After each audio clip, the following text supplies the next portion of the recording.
Meus irmãos, quero convidar você a abrir a sua Bíblia num livro muito conhecido, o livro de Romanos, Romanos 8.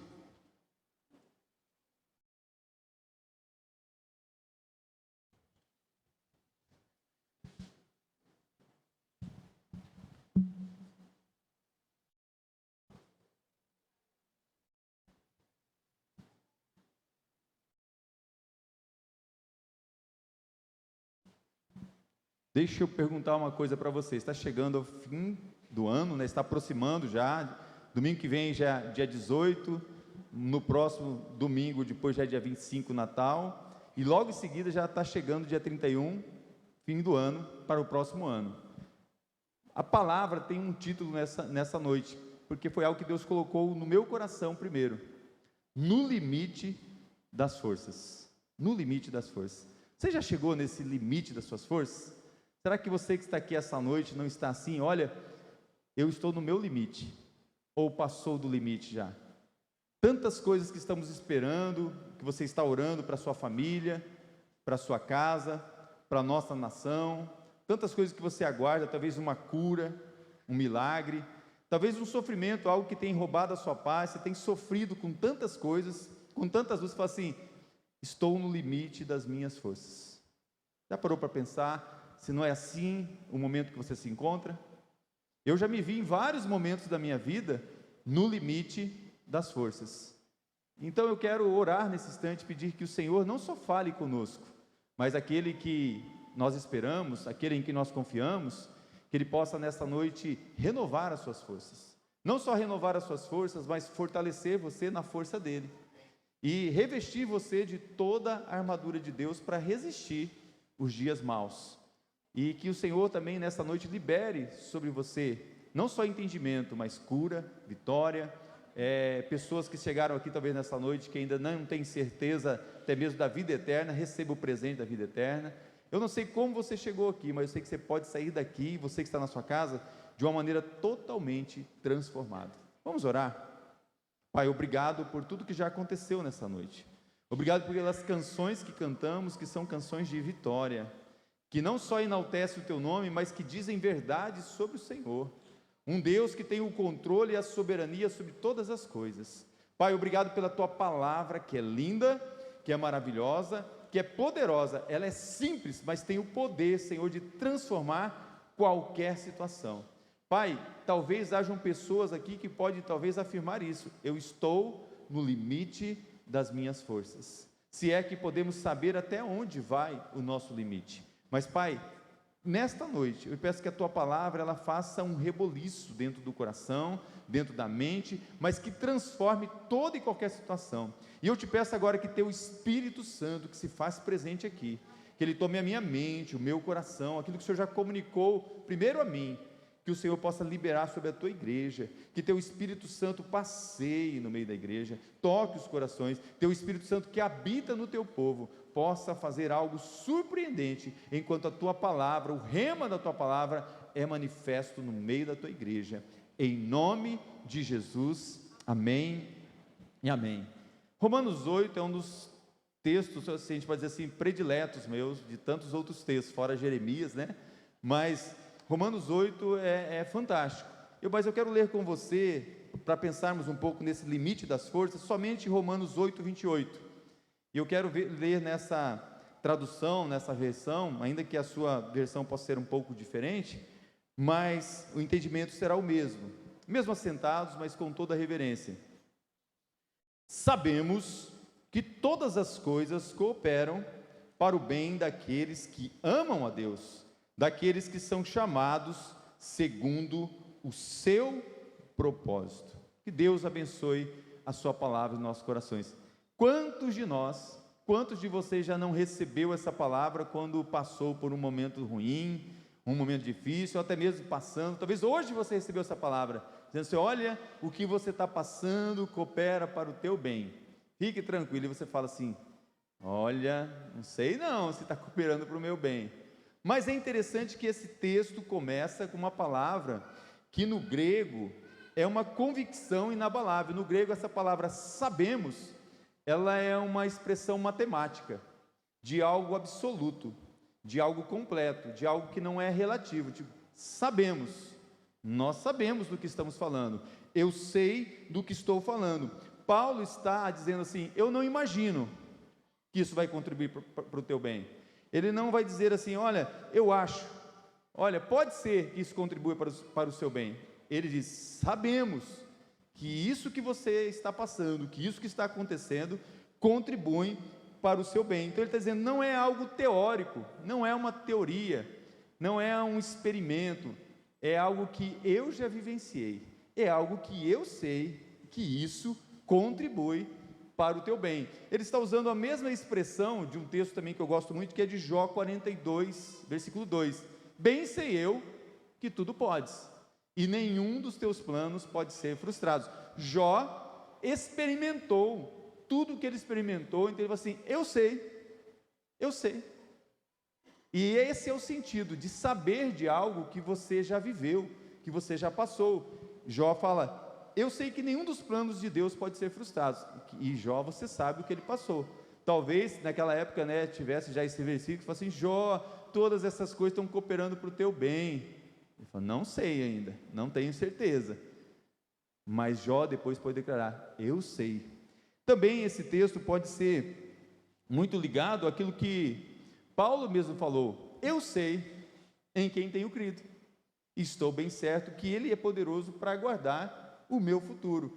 Então, esse texto de sabemos, ele traz algo muito profundo, que não é relativo, é absoluto. Eu tenho certeza de que Deus está fazendo algo para o bem daqueles que Ele ama. Meus irmãos, eu não sei quantos já tiveram o privilégio, já viram alguém trabalhando em um tear, né, ou numa coxa de tear, ou fazendo um tecido, um trabalho. Quando a pessoa está trabalhando, o que você vê do outro lado, aqueles nós, aqueles pontos, você não entende nada, até que você veja o que foi feito do outro lado. Então tem muito a ver com isso, porque é impossível você saber a estampa do que vai ser feito até que aquele tear esteja pronto. Então é mais ou menos isso que está acontecendo conosco aqui na terra. Nós não sabemos o que Deus está fazendo da maneira como deveríamos saber. Sabemos? Mas Paulo me convida e convida você a dizer assim: que você saiba que todas as coisas contribuem para o bem daqueles que amam ao Senhor. Será que sabemos? Será que entendemos? Para que a gente possa entender melhor essas coisas, uma segunda coisa eu quero te falar. Se a primeira é isso, sabemos, é algo matemático, é algo absoluto, é algo fechado, algo que não tem variação, tudo é só uma questão de tempo. Pastor, eu não aguento mais. Quanto tempo, né? A pergunta: quanto tempo eu vou ter que aguentar isso? Quanto tempo nós vamos ter que esperar tal situação melhorar? Quanto tempo mais, Senhor, vai durar? Quando será? Quando será o dia da minha sorte? Quando que isso vai mudar? Quando que isso vai acabar? Quando que isso vai cessar? Eu não aguento mais, eu estou no limite das minhas forças. Abra sua Bíblia num outro texto preferido meu também. Irmãos, deixa eu falar uma coisa para você. Eu amo essa palavra. Eu amo a Bíblia. Eu amo. Sabe, quando você fala assim, a vontade de comer, é comer mesmo, devorar a palavra de Deus. Porque é maravilhoso o que Deus tem. Hoje é o dia da Bíblia.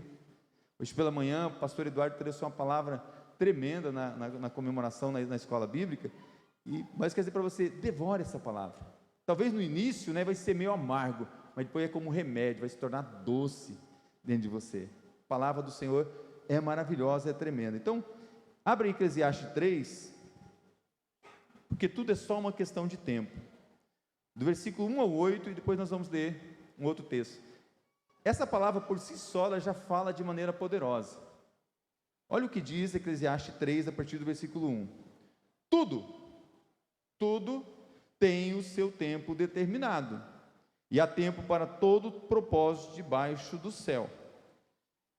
Há tempo de nascer e tempo de morrer, tempo de plantar e tempo de arrancar o que se plantou, tempo de matar e tempo de curar, tempo de derribar e tempo de edificar, tempo de chorar e tempo de rir, tempo de plantear e tempo de saltar de alegria, tempo de espalhar pedras e tempo de ajuntar pedras, tempo de abraçar e tempo de afastar-se de abraçar, tempo de buscar e tempo de perder, tempo de guardar e tempo de deitar fora, tempo de rasgar e tempo de costurar, tempo de estar calado e tempo de falar, tempo de amar e tempo de aborrecer, tempo de guerra e tempo de paz. Aí você vai lá no versículo 11, ele fala assim: Deus fez tudo formoso no seu devido tempo, mas também colocou a eternidade no coração do homem, sem que ele possa compreender na sua plenitude, sem que o homem possa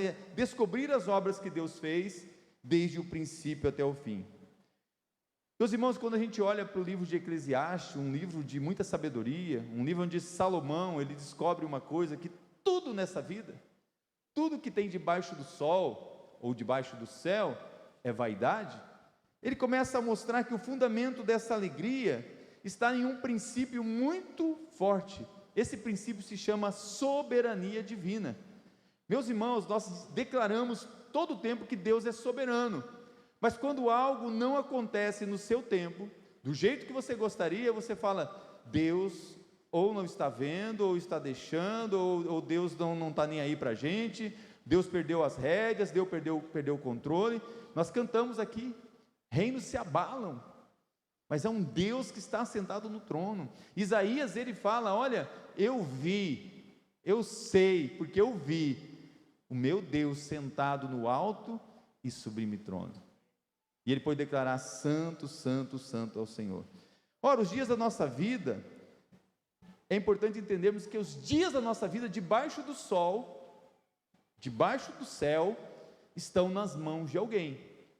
Não estão nas mãos de um governo político, não estão nas mãos de uma nova era, de uma nova ordem, de um sistema. As nossas vidas estão nas mãos de um Deus todo-poderoso. Receba essa palavra nessa noite como um rema poderoso do Senhor, porque há uma ocasião para tudo debaixo do céu, há uma ocasião para tudo. Tudo que estamos vivendo, há uma ocasião que Deus permite, ou Deus quer, e Deus está fazendo, Ele está trabalhando no tear. Quem reparte os tempos, as ocasiões, quem decide como vai ser as coisas na terra? A Bíblia vai dizer que Ele é que faz tudo no seu formoso tempo. Meus irmãos, o que está acontecendo agora no mundo, o que está acontecendo agora no Brasil, você teria coragem por fé e declarar assim: Deus está fazendo agora no teu formoso tempo? Porque é isso que a palavra de Deus diz. As ações de Deus, elas são inescrutáveis, elas são inquestionáveis. Se você ler o livro de Eclesiastes, ele está dizendo que debaixo do sol, algumas coisas que já aconteceram no passado vão se repetir num ciclo, vão acontecer de novo, porque tudo tem um propósito. Deus tem um propósito nisso. Se foi bom, foi Deus que deu. E se foi ruim? E esse é o nosso dilema, esse é a nossa dificuldade de entender essas coisas. Resumindo, é Ele quem reparte o nosso quinhão, é Ele que faz do jeito que Ele quer, seja as coisas boas ou ruins, continua no controle de Deus. Amém, irmãos? É difícil aceitar, é difícil acreditar. É Ele que controla o fluxo do mar. Meu Deus, tem lugar que você vai e o mar está avançando, tem lugar que você vai e o mar está recuando. Olha, para uns Deus está sendo bom, Ele está recuando o mar, para outros Ele está sendo ruim, está avançando o mar. Não, mas isso é bom, isso é ruim. O que é ruim, o que é bom para uma pessoa, pode ser diferente para outra. Dê um olhar criterioso no versículo 14 desse texto de Eclesiastes. Vai lá no 14, nós lemos o 11, né? Mas pula lá no 14, olha o que diz Eclesiastes 3,14. Sei, a mesma palavra, irmão, saber. Sei que tudo que Deus faz durará eternamente, sem que nada possa ser acrescentado nem tirado, e que Deus faz isto para que as pessoas, é o propósito, o temam. Então saiba que tudo que Deus faz debaixo do sol, debaixo do céu, tem um propósito. Ele quer que as pessoas temam a Ele. Eclesiastes é um livro do homem mais sábio, e Salomão, ele pediu essa sabedoria para Deus, e ele chegou a essa conclusão de que tudo era vaidade. Mas ele termina também o texto dizendo assim: tudo que vier à tua mão para fazer, faze com todas as tuas forças, porque depois que for para a sepultura, não tem como você fazer mais nada. Deus faz tudo isso para que os homens temam diante dele. Quem vê a situação sem sentir temor é porque se esqueceu do Deus vivo. Quando você se esquece do Deus vivo, você perde o temor. E as pessoas que perdem o temor, irmãos, perdem o princípio da sabedoria. É por isso que você vê pessoas fazendo aberrações e acreditando em aberrações e apoiando aberrações. Porque quando o princípio da sabedoria vai embora do meu coração, eu acredito no homem, no sofisma, na palavra do que as pessoas estão dizendo, e eu deixo de acreditar na Bíblia, na palavra do Senhor.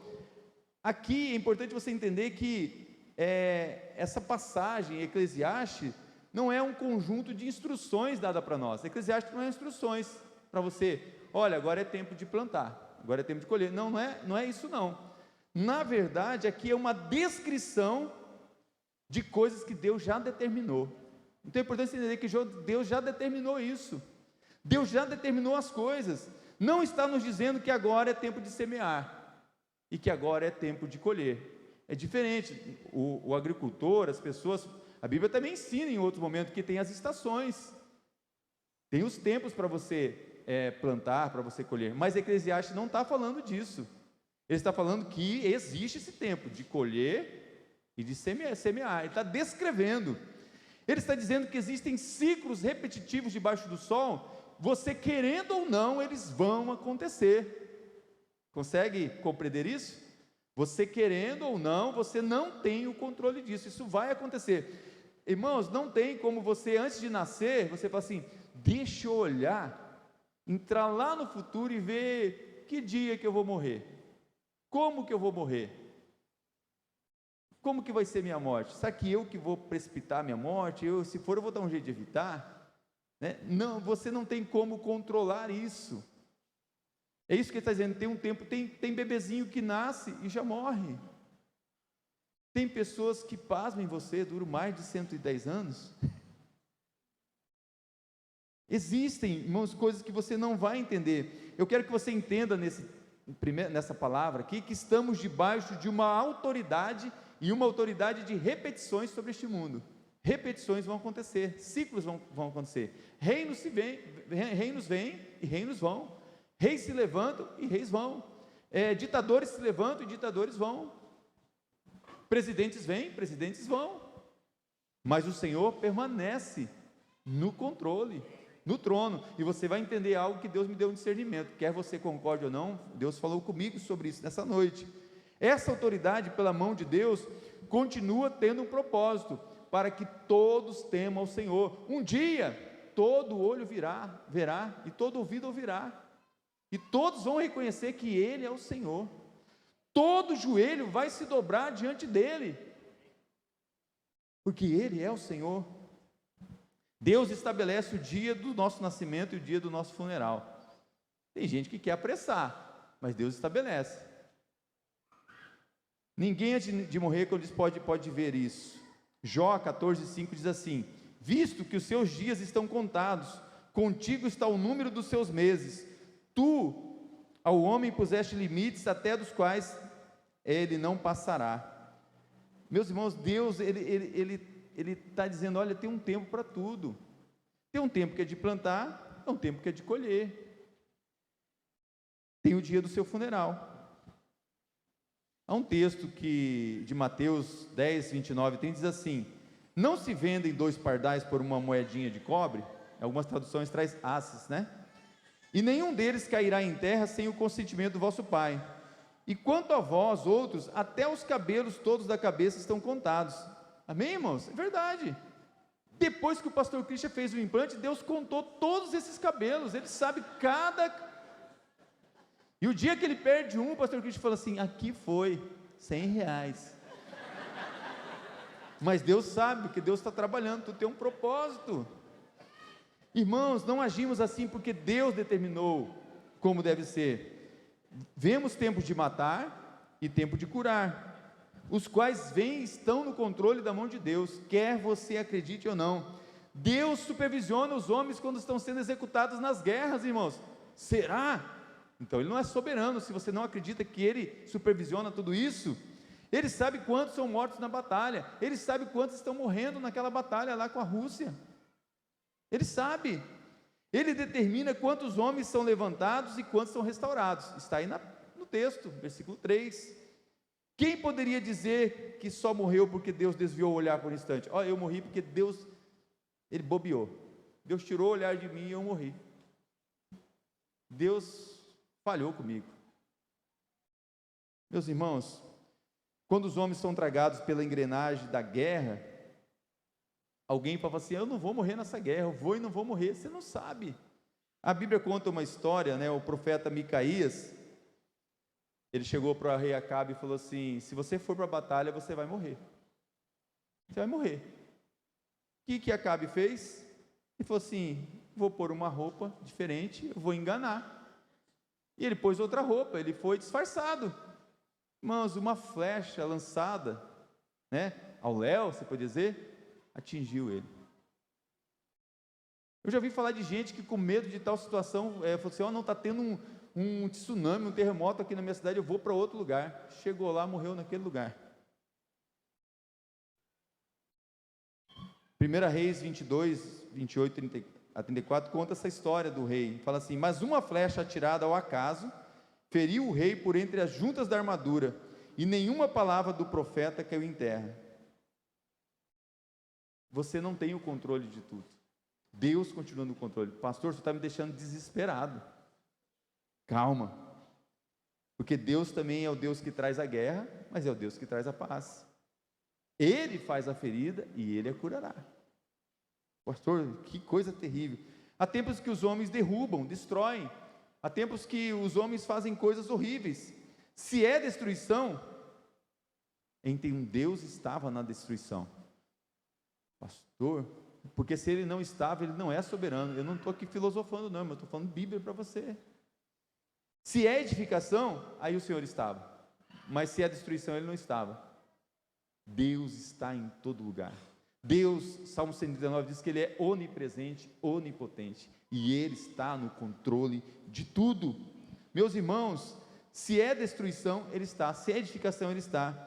Salmos 33, 11 diz assim: o conselho do Senhor dura para sempre, os desígnios do seu coração por todas as gerações. Os homens podem se vangloriar de tudo, de estar no poder, de estar no controle, mas na verdade quem está no controle de todas as coisas é o Senhor nosso Deus. Você já teve tempo de chorar? Todos nós temos, mas tem tempo de sorrir. Nossas lágrimas de pesar, as ocasiões que originaram isso, procedem da mão de Deus. Sério? O Senhor me fez chorar, o Senhor me fez enfermar, mas Ele também guardou as minhas lágrimas, e Ele transformou aquilo ali. O mesmo ocorre com o riso. Há um tempo de rir, há um tempo de chorar. Há um texto difícil, para pastores, para teólogos, que é Isaías 46, 6, parte B e 7. Inclusive, se você quer aprender mais sobre isso, vem na nossa escola bíblica, que vai voltar no ano que vem com tudo. Eu, o Senhor, e não há outro, eu formo a luz e crio as trevas, faço a paz e crio o mal, eu, o Senhor, faço todas as coisas. Quando as calamidades chegaram, Deus estava lá. Quando o socorro chegou, Deus estava lá. Quando as lágrimas escorreram, o Senhor estava nelas. Quando o filhinho chorou pela perda do pai, Deus estava lá. Quando o pai morreu, Deus estava lá. Quando o regozijo trouxe a alegria do Senhor, Ele estava lá. Para você entender um pouco melhor sobre isso, tudo que está debaixo do sol, eu falei sobre isso num funeral e falei num momento de festa sobre isso. Tudo que está debaixo do sol, do céu, é Cronos. É Cronos. Você tem o seu relógio, tem a ampulheta que o pessoal marca o tempo, anos, meses, semanas, dias, horas, minutos, segundos, é Cronos, é cronológico. Isso está debaixo do sol. Deus determina o tempo debaixo do sol. Deus está no controle de tudo que está acontecendo debaixo do céu. Deus está no controle de tudo isso. Quando a alma do homem for abatida, ele pode até voltar-se para Deus em lamentação, ele pode se lamentar. O salmista no Salmo 102 diz assim: por pão tenho comido cinza e misturado com lágrimas a minha bebida, por causa da tua indignação e da tua ira, porque me elevaste e depois me abateste, Com a sombra que declina, assim os meus dias, e eu vou secando como a relva. Quando a oração é respondida, você fala, Deus me ouviu. E quando a oração não é respondida, Deus não te ouviu? Deus ouve todas as nossas orações. Todas as nossas orações são colocadas em taças de ouro na presença do Senhor. O Senhor valoriza, mas meus irmãos, Deus está trabalhando. Nós estamos de passagem por este mundo. Há um projeto de Deus, há algo que Deus está fazendo, há algo que Deus está realizando. Isaías 61:3 diz assim: para pôr sobre os que em Sião estão de luto uma coroa em vez de cinzas, óleo de alegria em vez de pranto, veste de louvor em vez de espírito angustiado, a fim de que se chamem carvalhos de justiça, plantados pelo Senhor para a sua glória. Meus irmãos, rasgamos as nossas vestes nos tempos de aflição, sofremos, isso procede do Senhor. Esse texto de Isaías é um texto que fala sobre Jesus, uma palavra que se cumpriu em Lucas. Jesus fala, o Espírito do Senhor é sobre mim, Ele me ungiu. Queremos esse mesmo Espírito sobre nós, nós vamos passar por muitas das coisas que Jesus passou. Sabe por quê? Para que as pessoas temam ao Senhor e para que cada dia você fique mais parecido com Jesus. A aflição é dom seu, como a restauração também. Às vezes você vai espalhar pedras, em outras vezes você vai ajuntar pedras. Deus institui o tempo de destruição e o tempo de edificação. E o salmista, no Salmo 127, diz assim: se o Senhor não edificar a casa, quer dizer, então quem edifica, irmãos? É o Senhor. Em vão trabalham os que edificam. Se o Senhor não guardar a cidade, em vão vigia a sentinela. Quantas vezes tem um tempo de deixar de abraçar? Quantos já tiveram um parente que partiu para uma terra distante? Quantos já tiveram um ente querido que faleceu? É um tempo que deixamos de abraçar, mas vai ter um tempo de reencontro, vai ter um tempo de estarmos juntos também. Mas para isso a gente precisa entender que Deus está no controle de todas as coisas, e Ele permite que o homem passe por isso, para que ele entenda que existe um Deus que está no controle de algo muito maior. Olha o que diz Eclesiastes 3:11: tudo fez formoso no seu tempo, também pôs a eternidade no coração do homem, sem que esse possa entender, descobrir as obras do Senhor. Então, meus irmãos, qual que é o nó na nossa cabeça? Que esse tempo cronológico, cronometrado, você não consegue entender por que Deus permite, porque esse tempo aqui tem um fim. Se Jesus é o alfa e o ômega, Ele dá um princípio e um fim para todas as coisas. E esse tempo debaixo da terra aqui, tem um tempo limitado.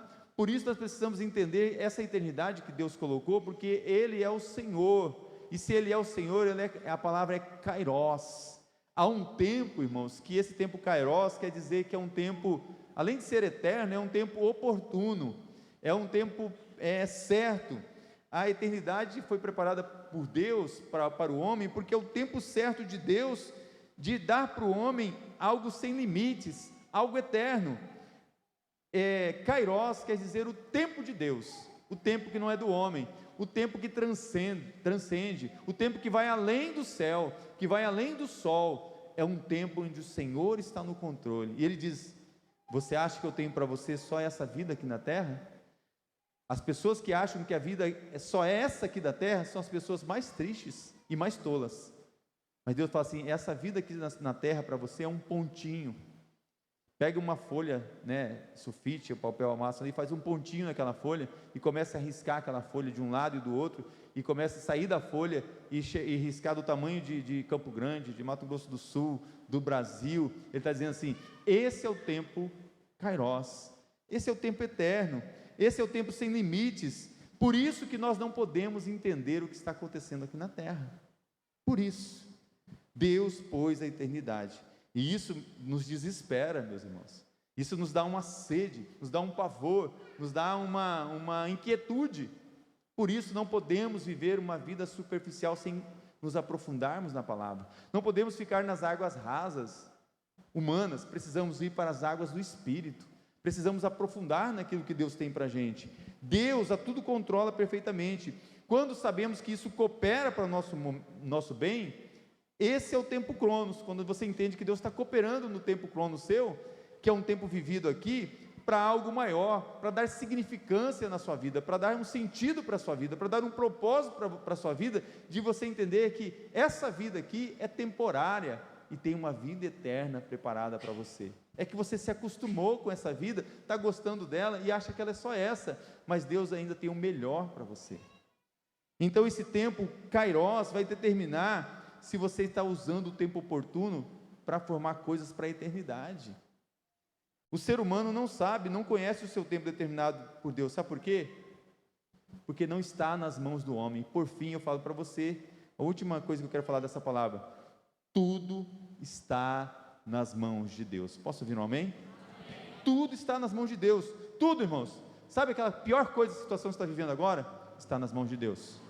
Isso te dá uma paz, isso te dá uma tranquilidade, isso te dá uma certeza que Deus está agindo, mesmo que seja difícil. Eu quero dizer para você que Deus está dizendo e manda dizer para você nessa noite que Ele tem o melhor para você, mas está nas mãos dEle, não está nas suas mãos, está nas mãos de Deus. E você muitas vezes está tentando arrancar das mãos de Deus, está tentando controlar, está tentando fazer. Olha o que diz Eclesiastes, versículo 9 desse capítulo 3, que proveito o trabalhador tira da sua fadiga diária? Observa a tarefa que Deus deu aos seres humanos para que dela se ocupem. O 11 nós já lemos, mas o 12 fala assim: sendo assim compreendi que não pode haver felicidade para o homem, a não ser a de alegrar-se e fazer o bem durante toda a sua vida. Meus irmãos, esse tempo cronometrado, esse tempo cronos, é para você fazer o bem, para que as pessoas temam ao Senhor. Se Deus designa os períodos da vida do homem, então homem nenhum pode viver para si mesmo. Você não pode mais viver para si mesmo. Preste muita atenção no que eu vou começar a dizer agora, porque isso aqui é forte, é para esse momento que estamos vivendo, no Brasil e no mundo, mas isso aqui é forte. Deus falou primeiro no meu coração. Você já parou para pensar que se Deus está no controle de tudo, quando você pega lá que fala que o verbo virou gente, habitou entre nós, vimos a sua glória como a glória do unigênito do Pai, a todos quantos receberam a Jesus, todos quantos receberam, foi-lhes dado o poder de serem chamados filhos de Deus, certo? E quem não recebeu a Jesus? Então não é filho de Deus, não é filho de Jesus, certo? Então quem não recebeu continua sendo criatura dele, ele ama suas criaturas. Quem tem uma caixa de ferramenta boa em casa? Que os homens, vamos ver se tem uma caixa de ferramenta boa, levanta a mão aí quem tem uma. Parabéns, hein? Isso aí, pode me dar uma de presente, estou aceitando. Você não ama suas ferramentas? Tem gente que tem ciúme das ferramentas. Então Deus, Ele tem filhos, agora que, olha o discernimento que Deus deu, Deus tem filhos e Deus tem ferramentas. As suas criaturas são ferramentas. Ele ama suas ferramentas? Ama. Só que tem algo peculiar que é para os seus filhos. E aqui foi o discernimento que Deus me deu. Sobre ferramenta e filho há uma diferença. O homem que abraça o mal, vê-se uma ferramenta na mão do onipotente. Meus irmãos, se tem alguém que você está odiando, tem alguém que você está com raiva, Deus ama essa pessoa. Mesmo que ela não seja filho, que ela seja uma ferramenta. Porque Deus ama as suas ferramentas. Então tem gente na sua vida que vai ser ferramenta. Agora não vai começar a chegar agora e falar assim, porque só você não sabe, isso é com Deus. Você é ferramenta, você é filho, você é ferramenta, você é filho, né? Não. Então o homem que abraça o mal, ele vê-se uma ferramenta na mão do onipotente. Ele acha que ele está fazendo, mas Deus está usando essa ferramenta com um propósito. Amém, irmãos? Difícil, o amém ser o menor, né? O homem que rejeita o mal e segue a sabedoria, vê-se um filho na família do onipotente. Então Deus tem ferramentas e Deus tem filhos. A única opção que não temos, irmãos, é tentar criar obstáculos e achar que podemos restringir os propósitos divinos. Ninguém pode restringir os propósitos divinos de Deus. Deus age sobre os seus filhos e sobre as ferramentas. Os que dizem que Deus Santo não pode manejar uma ferramenta mal, estou falando, porque uma ferramenta pode ser boa ou pode ser ruim. Passam a acreditar na autoridade dos seus próprios sofismas. Acho que Deus não tem o controle sobre aquela ferramenta. Deus usa quem Ele quiser para realizar os seus propósitos. Isaías 54, versículo 16 e 17 diz assim: eu criei o ferreiro, que abana as brasas do fogo e produz as armas de destruição, e criei os exércitos que destroem.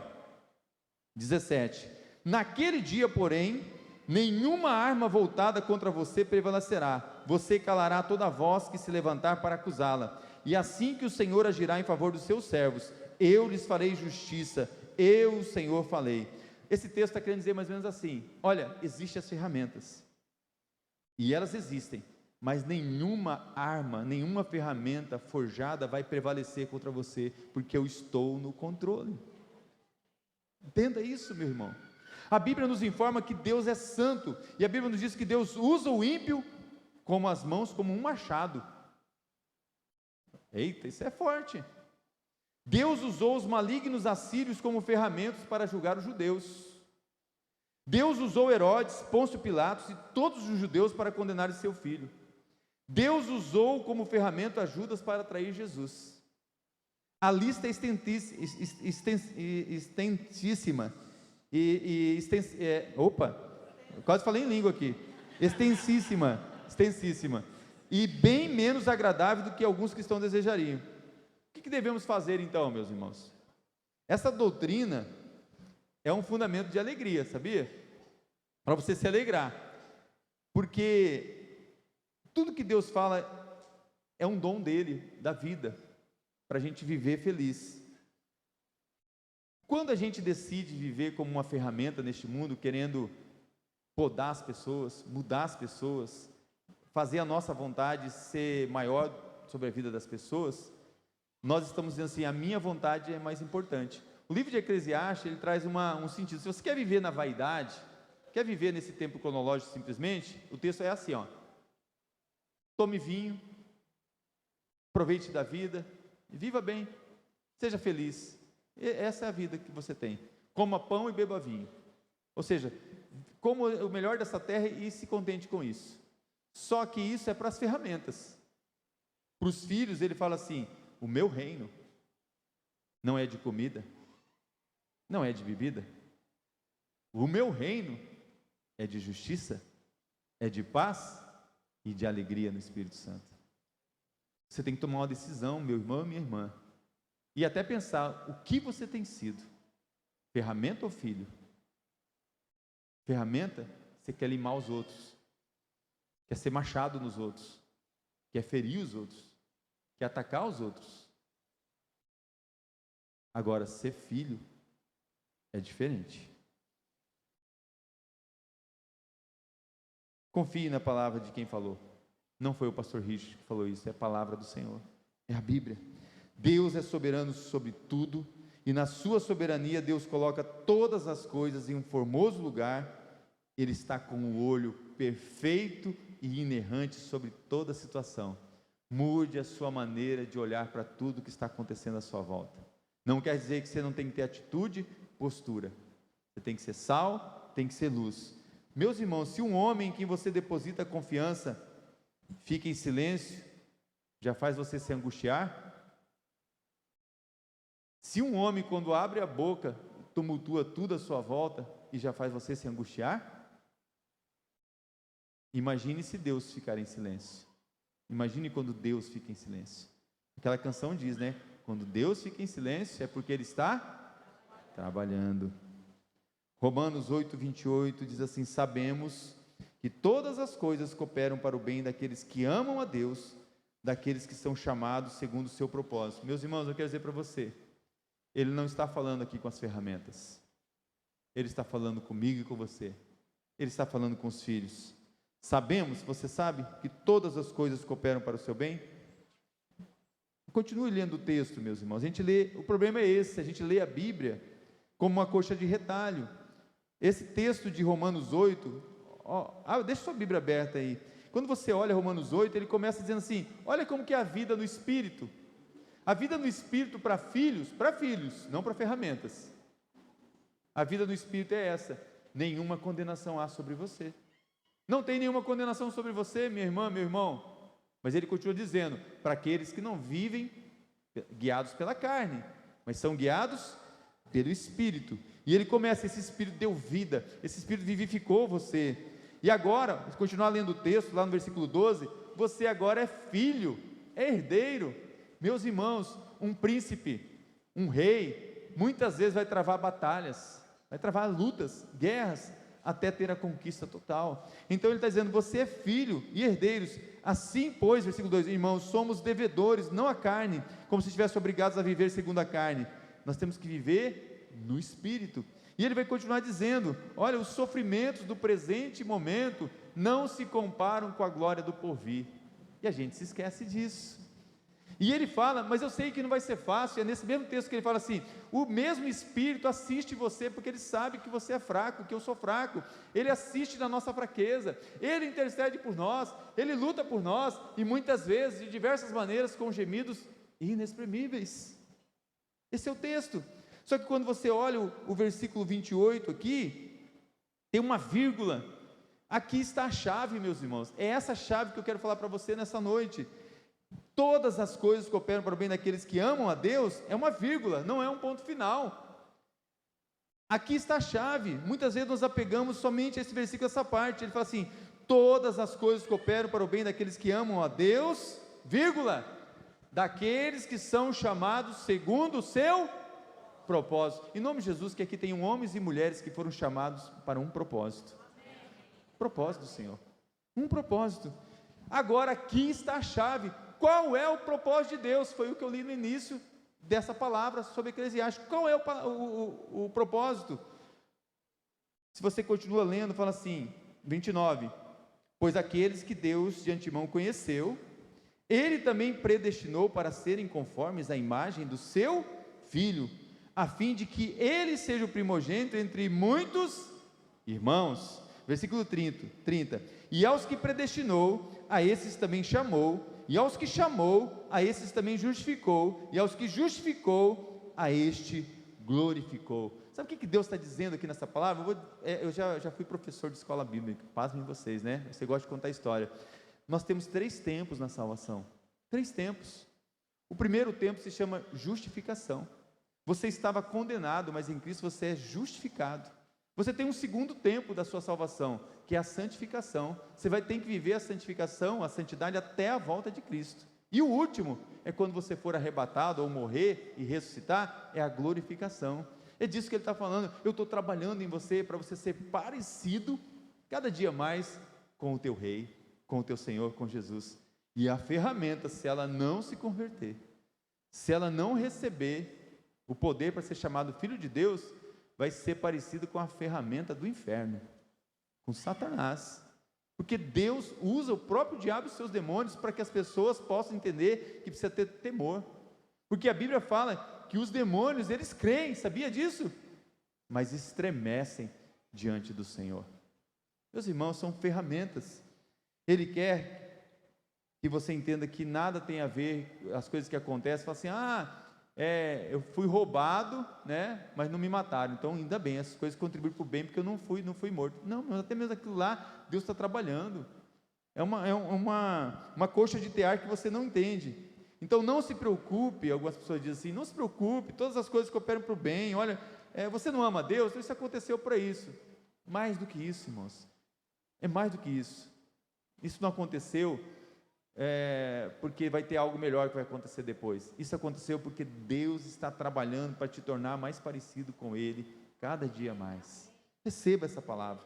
Então fique tranquilo. Saiba, preste atenção agora numa última coisa. O que a Bíblia está dizendo é que em qualquer circunstância da nossa vida, em qualquer, seja boa ou seja ruim, Deus vai agir em nós para nos transformar em imagem do seu Filho. Você está passando por um momento muito difícil, meu irmão, minha irmã? Deus está agindo. Deus está trabalhando. Quero convidar já o pessoal do louvor. Deus está agindo. Deus está trabalhando. Está difícil, minha irmã? Está difícil, meu irmão? Deus está dizendo para mim e para você que não há circunstância nenhuma que interrompa o propósito dele em nós. Meus irmãos, o teu Deus, Ele não dorme, Ele não pestaneja. Tem momentos da sua vida que você olha e fala assim, de onde vai vir o meu socorro? Que nessa noite você possa declarar: o meu socorro vem do Senhor, que fez os céus e a terra. Que você possa entender que o Senhor, Ele guarda a tua entrada e a tua saída. E mesmo quando algo dá errado na tua saída, Ele está te guardando, Ele tem um propósito naquilo lá. Ele está no controle de todas as coisas. Sabe, Deus não tem impedimentos para Ele. Você fala assim: puxa, tal coisa não aconteceu na minha vida, é porque eu fiz tal coisa. Sabe, olha, Deus ia me usar agora num cargo, numa posição, e veio aquela enfermidade e me atrapalhou. Não, meus irmãos, Deus está trabalhando. Deus tem um propósito. A gente não entende isso. A gente não entende hoje. Você foi transferido, né? Os militares passam, foi transferido justamente agora. Deus tem um propósito. Deus tem um propósito. Romanos 8, 28. Estamos certos de que Deus, eu gosto dessa tradução também, estamos certos de que Deus age em todas as coisas, com o fim de beneficiar seus filhos, todos que o amam. Deus usa as ferramentas, mas é em benefício dos filhos. Quando você tem uma ferramenta na sua casa, e você começa a trabalhar em algo, você quer melhorar aquilo que você está trabalhando, aquela ferramenta tem um propósito para cumprir. Se você usa o martelo, ele vai bater, né, aquele prego para segurar algo.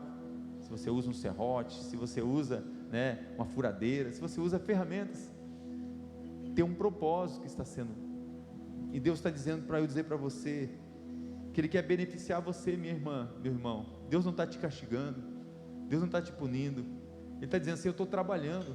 O nó está apertado, é que você não viu o que eu estou vendo, o que vai ser lá no céu. Deus está no controle de tudo e de todas. Ele tem ferramentas e tem filhos. Ele ama as suas ferramentas, meus irmãos. Não odeia as ferramentas. As ferramentas não sejam seus inimigos, porque Jesus manda orar até pelos inimigos. Você tem sido uma ferramenta ou um filho nas mãos de Deus? Essa é a questão. Você pode tomar uma decisão. Deixe os outros serem ferramentas. Seja um filho. Se torne parecido com Ele. Ele nos chama para ser filhos. Quem não aceita será apenas uma ferramenta. Eu quero me dirigir a você que quer ser filho. Há uma canção que vai ser uma ministração, e eu quero profetizar para você nessa noite. Descansa agora o teu coração, minha irmã. Descansa o teu coração, meu irmão. Você que está na sua casa. Pois o Senhor manda eu dizer para você nessa noite: eu tenho o melhor para você. Eu tenho o melhor, mas quando Ele fala eu tenho o melhor, Ele fala assim: o melhor não está nas tuas mãos, o melhor está nas minhas mãos. Você vai confiar? Você vai entregar? O Senhor diz: descansa, confia em mim. Essa canção, ela diz assim: não foi por acaso. Não existe acaso ou coincidência no jeito de Deus agir. Nenhuma folha de uma árvore cai se Ele não permitir. Sem a permissão de Deus nada acontece, meu irmão, minha irmã. Sem a permissão dEle, tem a vontade objetiva de Deus, mas tem a vontade permissiva de Deus. Deus permite algumas coisas. Deus está mandando eu dizer para você: filho, filha, tudo está nas minhas mãos.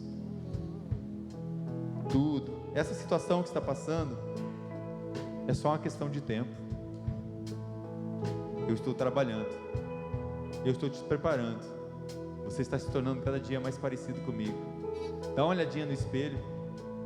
De repente alguma pessoa vai passar por você e falar assim: cada vez mais eu vejo Jesus na sua vida. Como você é linda, como você é lindo, como você se parece com Jesus, como você exala o bom cheiro de Cristo, como eu vejo as boas obras de Cristo na sua vida. Tudo que aconteceu é porque Deus está trabalhando. Ele diz para a igreja nessa noite: eu tenho uma chave, a chave está nas minhas mãos, eu que abro, eu que fecho, eu que controlo, eu estou no trono, eu sou o teu Deus, não foi por acaso. Vamos ficar em pé, vamos adorar o Senhor, depois nós vamos orar. Todas as coisas cooperam para o teu bem. Tome posse dessa verdade, tome posse.